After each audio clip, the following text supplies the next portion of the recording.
Hello, dear student. Let's continue with our path through the unlock leader.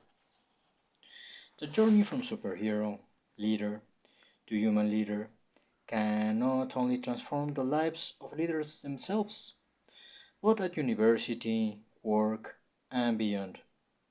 It can also make a profound and lasting difference in the lives of people around them and in the institutions they study, organizations they work and lead.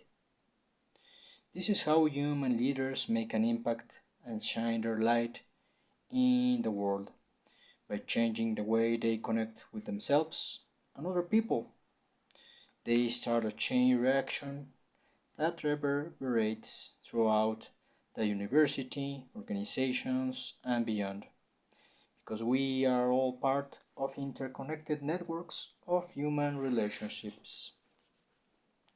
So this, my fellow students, welcome. We are going to review, uncover your inner obstacles. Which mind trap is holding you back? Hiding behind the fears, describing the introduction, the fear of connecting with our own emotions, the fear of chaos, and the fear of failing. Mind traps come in all shapes and forms because they are born out of our unique histories and perspectives. They are as specific to us as our fingerprints. But even though the details are exquisitely unique, these traps often fall within three main patterns or a combination of these patterns: trauma, identity, and role. This unit reviews what each pattern looks like. Then it examines how they influence the way we communicate with others, a key element of human leadership, distorting how we position ourselves. So this, my fellow students, welcome. This is Victor M. Romo, your assigned lecturer for leadership and personal development. Let's begin. The long shadow of trauma. Andrew, a top executive in a large industrial group, was in the running for his company's CEO position at a relatively young age. His chances looked excellent. He had climbed at record speed through the company's ranks, thanks to his good performance, and he was the departing CEO's first choice. He was a bit surprised to be considered for the job, being much younger than other candidates. At the same time, he so far seemed confident in his own abilities. Then the decision was announced. To everyone's surprise, the board had chosen another, older candidate as the company's next CEO. What happened? Andrew was aware that his meeting with the board had not gone as well as it could. He asked with the executive search company in charge of the process for some feed forward. He was told that during the meeting it seemed like a completely different person from the calm and confident executive they knew. He spoke in fast and incessantly, leaving little or no space for board members to interject and even interrupting whenever they could ask follow-up questions.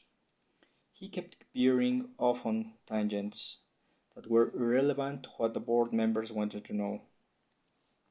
Andrew was perplexed, unsure what this was all about. When he asked what he could do to avoid making the same mistake in the future, the recruitment partner advised him to seek coaching. Andrew came to see me, eager to find out what explained his behavior and open to anything. When we discussed the board meeting during a coaching session, it seemed clear to me that a mind trap was involved. Could he describe what he'd been feeling during the board meeting? Andrew thought for a moment. He felt very anxious, like an impostor who didn't deserve to be considered for the CEO role. Had he found himself in this kind of situation before, I asked, or did it remind him of anything? At first, Andrew drew a total blank, but as we kept probing together, an incident he had entirely forgotten suddenly flashed through his mind. He remembered his final oral exam as a business school student. Take some notes, dear students, because this is important. Andrew had been a brilliant student, although he was younger than most of his peers. He received good grades throughout the program and felt confident that his final oral exam, which largely determined whether he'd graduate or not, would go well too. As he stepped into the exam room to make his oral presentation, there was therefore just enough adrenaline running through his veins for him to feel properly focused, and the panel of three professors, dozens of fellow students, and what was at stake didn't overly intimidate him. During his presentation, however, one of the panelists kept stepping in and asking provocative questions instead of waiting for question time. Before Andrew had a chance to respond in full and properly defend his views, the professor would interrupt him, distorting what he just said. Andrew was shocked, as he did not expect to be grilled so aggressively, particularly while he was still presenting. Within a few minutes, his confidence had completely evaporated, and he was unsure what to say or to do. Panic took hold of him, and he froze, unable to think clearly any longer. Young man, your emotions and your nerves are written all over your face, the panelist concluded in front of the audience. I can promise you one thing, you'll never become CEO. Andrew was devastated. What is trauma? When Andrew and I first discussed the incident, he didn't realize that he suffered a psychological trauma, which then ossified into a mind trap. But wait, isn't trauma the result of a horrific experience? Not necessarily. Psychological trauma is what happens when an event or a series of events trigger in you strong and difficult emotions like intense fear, shame, pain, powerlessness, or grief that destroy your sense of safety and overwhelm your nervous system. Seen in this light, an incident that can externally appear as relatively benign can result in a psychological trauma, and a situation that can be traumatic for one person may not be for another. Trauma becomes a mind trap when these initial emotions and overwhelming fear they unleash are not properly processed. Our brain is unable to shelve traumas the way it does other memories, so they keep casting a long shadow over how we think and behave, long after the event or the series of events that triggered the trauma is over. Imagine our brain as a house with distinct rooms. Regular memories are like pieces of furniture that get placed in the proper room. The sofa goes into the living room, the dishwasher in the kitchen, and so on. Now imagine that your car, instead of being parked in the garage, ends up in your living room. So every time you step in to watch TV or sit with your friends, here is your car getting in the way, utterly out of place and impossible to ignore. A traumatic memory is like that car. Until you're able to park it in its proper place, it will at best narrow your perspective and at worst make your life difficult.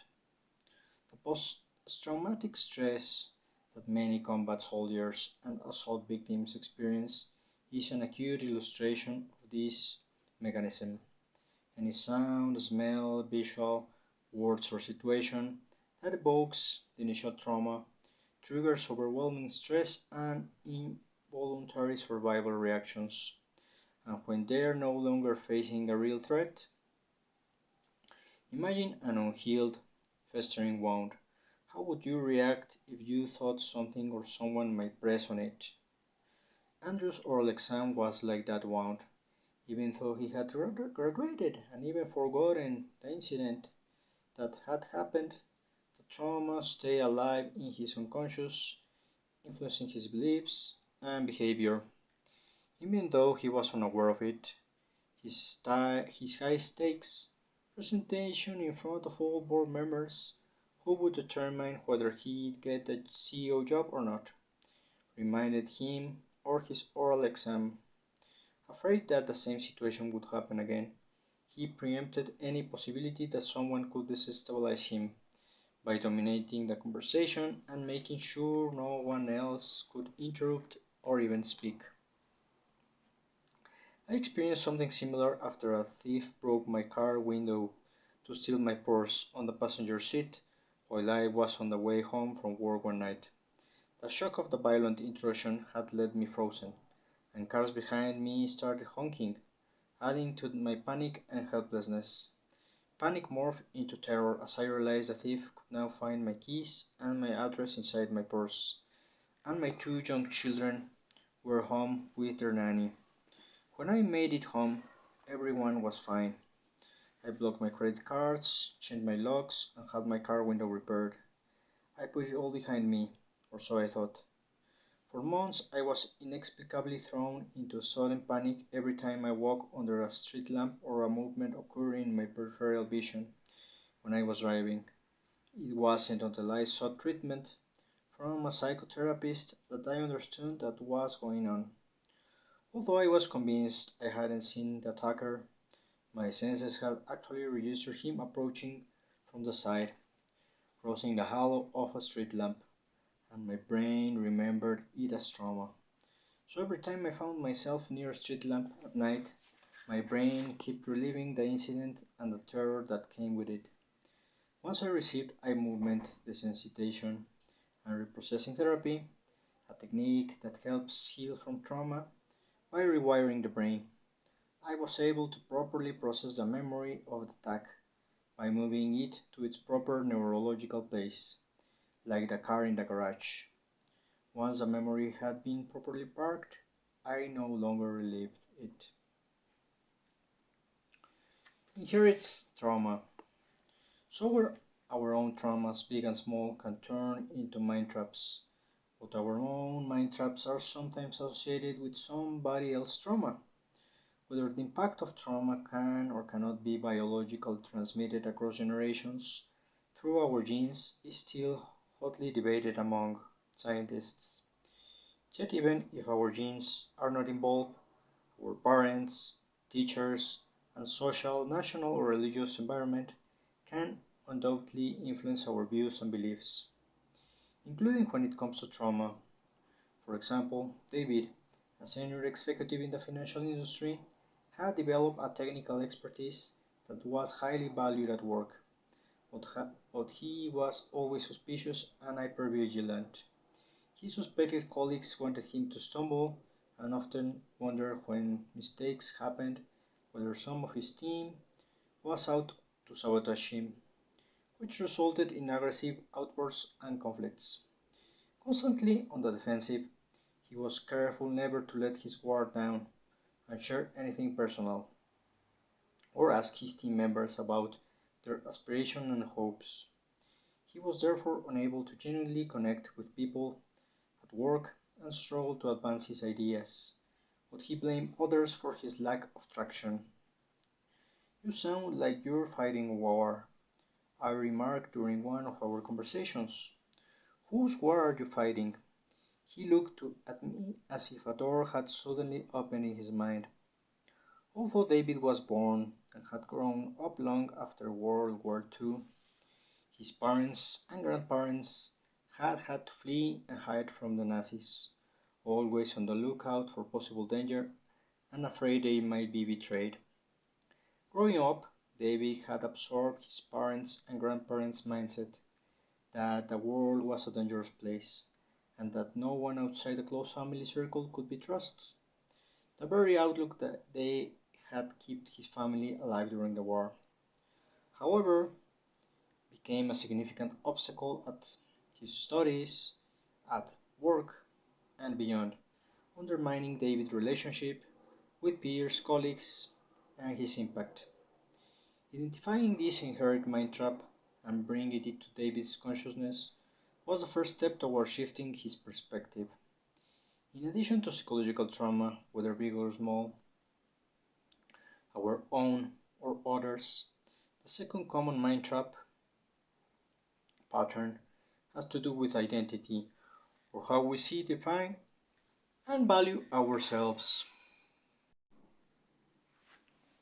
How do you define your identity? When psychologist, researcher, and teacher Sean Acor launched a survey on happiness and human potential among Harvard students, his friends were puzzled. Of course, Harvard's high achieving students were going to be successful. What could they possibly be unhappy about? Yet, some 4 in 5 Harvard undergraduate students reported experiencing depression at some point over the previous year, far more than the national average. So Accor surveyed some 1,600 students to find out what set apart the one undergraduate in 5 who was still happy. He found that the problem starts when students who typically been in the top 1% of their class from preschool to high school made honor rolls and blew the SATs out of the park walk into Harvard on their first day. These serial overachievers suddenly realized that for the first time in their lives, they could be part of the 50% of students that are below average. As Sean Accord jokingly put it out to them, 99% of Harvard students do not graduate in the top 1%. None of them found it funny. This realization sent students down one of two paths. A minority of undergrads recalibrate their view of themselves to find what they're best at. They learn to manage stress and spend time with friends and doing things they find fulfilling. These students typically end up performing much better both at school and after they graduate. Yet this group makes up a very small minority. Most students instead get trapped in a downward spiral, focusing on their weaknesses. They drop extracurricular activities, no longer spend time with friends, become increasingly stressed, and believe that admissions department made a mistake choosing them. They burn out and get lower grades. The second group suffers from an identity mind trap. Much of how they view and value themselves is bound with being at the top of the academic heap. There is nothing inherently wrong with that, but what is the mental construction is challenged and doesn't adjust to different circumstances. These students became undone. They're hardly alone. Many of us suffer from an identity mind trap at one point or another in our lives. Just ask non-working parents what happens to them when they become empty nesters. This loss of identity struck me much earlier in life, when I decided to give up competitive show jumping in my late teens. For years I had invested an enormous amount of time, effort, and focus into horse riding.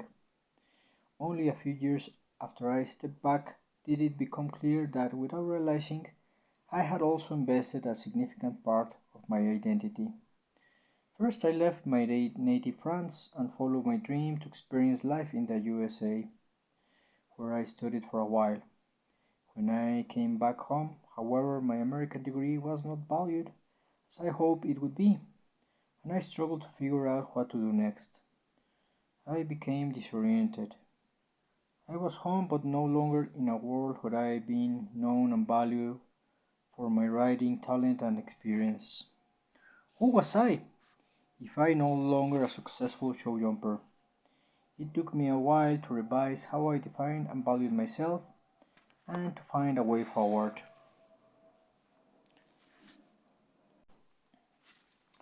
This is a mind trap Many successful professionals, particularly men, experience when they retire without much preparation. They suddenly lose the social status and power their job once gave them, and from which they drew much of their identity. This is exactly the kind of mind trap that affected Ray, a CEO in his late 60s. When he first came to see me, he was furious and scared. He'd just been told he would have to retire, but Ray didn't want to retire, and he felt angry being pushed out. He still had a lot to contribute, and he felt retirement was signaling not only to him, but also to the rest of the world that he'd reached the end of his useful life. He was also scared, having focused on his career for so long. He had no idea who he was without it. He worried that without the status and stimulation his job gave him, he would become invisible, as endless and empty days would send him spiraling prematurely into old age. When one single area of our lives, whether career, children, cause, or vocation, absorbs an overwhelming share of our time, energy, and attention, it can easily hijack our entire identity. Without a good dose of self awareness or planning our next chapter in life, we risk becoming undone like the Harvard undergraduates in the happiness study. At the height of a career that left her with no time and space for anything or anyone else, movie star Cameron Diaz, for example, was acutely aware of this mind trap. I just went. I can really say who I am to myself, which is a hard thing to face up to. She later explained to fellow actress Gwyneth Paltrow, I felt the need to make myself whole. So in 2014, she decided to quietly step away from acting. During a hiatus that ended up lasting 8 years, she invested in health and biotech startups, wrote a book, launched her own organic wine brand, and also got married and had a child.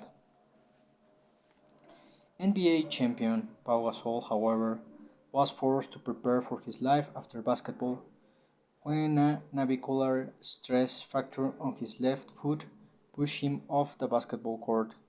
Although he was determined not to let his injury dictate the end of his basketball career, he wasn't sure he would be able to play again. So he used his rehab not only to get back into shape, but also to prepare for his transition out of pro athlete life. After 2 years, Gasol was able to come back to the basketball court and play in the Tokyo Olympics, after which he was ready to retire on his own terms. Olympic gold medalist Michael Phelps summed it up when he said, I always thought of myself as a swimmer, and that's it. Now I try to think of myself more as a human, and that's a good way to live. The identity mind trap works both ways. However, we tend to overly tie our self worth to what we accomplish and what we are good at, but we sometimes limit ourselves where we feel we're not. Wendy, the CEO of a nonprofit, had trouble with her organization board. She was unable to present and defend her views, particularly on financial matters. So the board made decisions when she should have, which she ended up resenting. During our coaching sessions, we uncovered that she believed finance to be an area for which she had an aptitude and never would. Where did the mind trap come from? She grew up in a family who lived for mathematics. Her parents were math teachers and her brothers all became engineers. She didn't share their penchant, however, which made her feel deficient and isolated. In her mind, this gradually crystallized into I'm bad at math. Even though she studied advanced mathematics in high school and graduated successfully, she carefully sidestepped anything having to do with numbers, which led her to the non-profit field, but also further fed her mind trap. By the time I met her, she was systematically different to the board, feeling both inadequate and resentful. Her identity mind trap had led her to repeat at work the dynamics she'd experienced as a child. She needed a mind shift to reset her relationship with the board and step fully into her CEO role. All that I'm not good, strong, competent, brave, etc. enough, or I'm far too, are mind traps following this common pattern. They hold you back if you believe they are innate traits that cannot change and should be hidden. So the identity is built on labels, titles, or how you compare to others. I'm a CEO, or I'm an athlete, or I'm an engineer, or I'm the smartest in the room. The trap is to embed your self value in these identities, so you find it hard to let them go. But what happens when you're no longer CEO, or your new job no longer requires that technical expertise, or when you don't have clear answers to a problem, or you came across some smarter or stronger than you? You become afraid to change how you lead, unsure of who you are. So spend some time reflecting on how you see yourself and what you value about yourself or would like to change. What of the third common pattern of mind traps? In addition to trauma and identity roles, can become obstacles we need to shift to become the leader we need to unlock. Are you wearing the right suit? Frank, the CEO of a very successful scale up, was running non-stop to avoid confronting what he felt after the sudden death of a close friend. In addition to grief, he also felt guilt that he had not done more for his friend. By being hyperactive, he was desperately trying to push aside the feeling that he was unworthy and had done something wrong.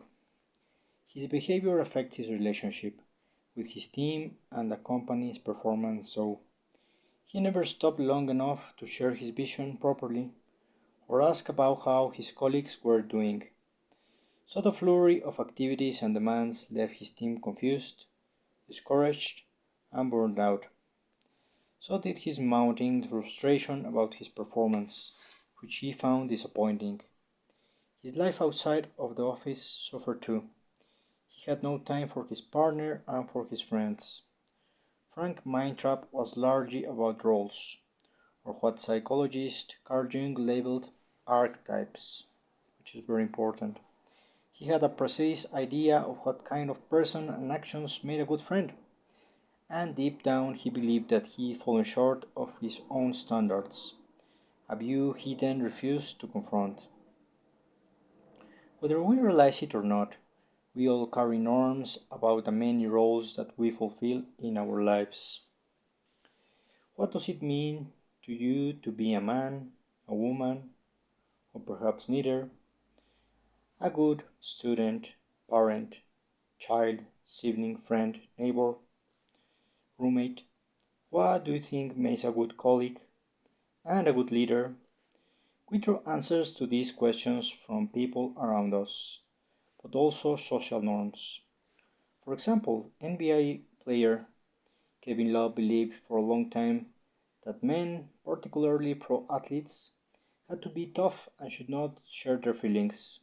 This mental picture did not include looking after one's mental health.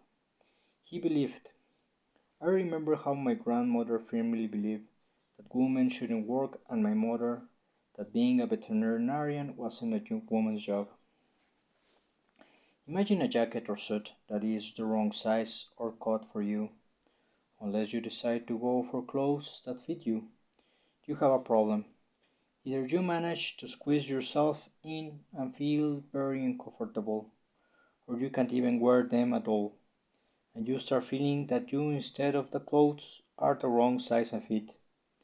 This is what this type of mind trap is like, closing on us in two ways.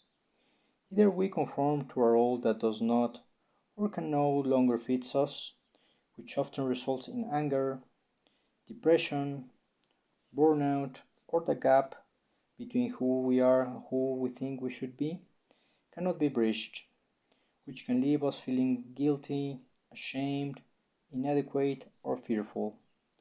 For Kevin Love, conforming to his model of how a male athlete should behave which meant ignoring and hiding his depression, eventually culminated in a debilitating panic attack during a game. For example, and Frank left and felt a creeping guilt because of the gap between his mental picture of a close friend and how he thought he'd failed to spend enough time or help his friend before he died. Whether we play a part that no longer fits us or are unable to bridge the gap between who we are and who we think we should be, we cannot move forward, endlessly trapped in either being or trying to be someone we're not or struggling to accept who we are. This type of mind trap is pervasive in business environments. According to research from the Deloitte University Leadership Center for Inclusion, 61% of employees feel they have to hide part of who they are at work. Imagine this. This also happens at university. This sentiment is particularly prevalent among members of the LGBTQ community and African Americans, with about 8 in 10 people feeling this way. Yet even 45% of straight white men also report hiding part of who they are. This is a huge problem for many professionals, students in leadership positions, regardless of their background. For decades, the superhero leader model dominated the collective business psyche, sending legions of business graduates and corporate professionals on a quest to become, or pretend to be, an impossible ideal. This has left scores of executives feeling either like imposters for projecting a facade that doesn't reflect who they truly are, or inadequate for failing to tick the right boxes. For example, Andrew, the executive who had a traumatic exam experience discussed previously in this unit, had internalized the professor view that the CEO shouldn't show any emotion and had to project unshakable confidence. Besides being stuck in a trauma that torpedoed his interview with the board, he had for years carefully been hiding any doubt or insecurity behind a mask of false confidence. However, entrepreneur Blake, who started a company offering workspace solutions, could not hide that he hadn't graduated from a prestigious university or wasn't highly analytical, attributes that he believed any successful business leader should have. He couldn't pretend to be that kind of leader. Because of this unbridgeable gap, he struggled to embrace who he was and instead views his strengths as weaknesses. Unable to fully trust his own ideas, he therefore doubted he could ever be successful on his own. This mind trap led him not only to find a business partner who fit the stereotype of the superhero leader, but also to let that partner decide the direction of the business. Jobs, the co-founder of Apple, could easily have fallen into a role mind trap. His adoptive parents, who hadn't studied beyond high school, had promised his birth mother that he would get a college degree.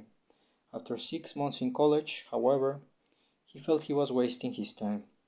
But instead of ignoring his conviction and staying in college, he embraced his own idea of what success and being a good son could look like by dropping out to stop spending his adoptive parents' scarce financial resources on tuition and starting his own business instead. Trauma, identity role, these three types of mind traps undermine our potential and become obstacles to being an effective human leader. Why? Because mind traps greatly affect how we relate not only to our own self, as we've seen, but also to others, which is at the heart of human leadership. The consequence of mind traps. Mind traps affect how we communicate and we relate to each other, and therefore how we lead and follow. Throughout our daily life, we automatically and unconsciously step into different parts, depending on whom we interact with. We effortlessly move from behaving like a parent or a child, for example, or a colleague, manager, or teammate when we step into the office or university. We each have a repertoire of multiple personas, slightly different aspects of the single person we are, and we navigate from one to the other depending on the situation. But we are sometimes miscast, and this is when the problem arises. The parent in you, for instance, can sometimes come up with guiding a junior colleague or leading a team, and you may step in instead of letting them find their own solutions. For example, Blake, the entrepreneur previously mentioned, stepped into the wrong part when interacting with his business partner due to his mind trap. This created an imbalance. Instead of approaching the relationship as one of equals, he systematically deferred to his partner's opinion and judgment, even though their respective visions of the business were very different. Because he didn't trust his own ideas, he also struggled to communicate them clearly, so he had trouble motivating and mobilizing his team, which left him frustrated. Too busy battling his own insecurities, he was unable to inspire a sense of safety and optimism in those around him. During our conversations, he realized that he positioned himself as a child with his older business partner, which influenced his behavior not only with him, but also with everyone else in the company. So did Wendy, the CEO of the nonprofit who believed she was not good with numbers. When she talked to me about board meetings, she became agitated and nervous. Her breathing changed, and she automatically justified decisions that were not being questioned. Once she became aware of it, she realized that she had been stepping into the part of the little girl with board members and had to reposition herself as the CEO. What about David, who had inherited his parents' war trauma? Because he was trapped in seeing everything and everyone as a threat. He used his own specialized knowledge as a defensive weapon. At work, he behaved like a lecturer, droning on about arcane technicalities and show off his unique expertise, while also jealously guarding his turf by making sure nobody could quite understand and become a rival. At the same time, he misread everyone's intentions as malign and cast himself as victim, which was the source of constant conflicts. To be able to shift our mind traps out of the way, we must first uncover and identify them. Your mind trap is related to a trauma, to the way you define your identity, or to some idea of the role you're in that no longer fits you. It could involve a combination of all these families or mind traps.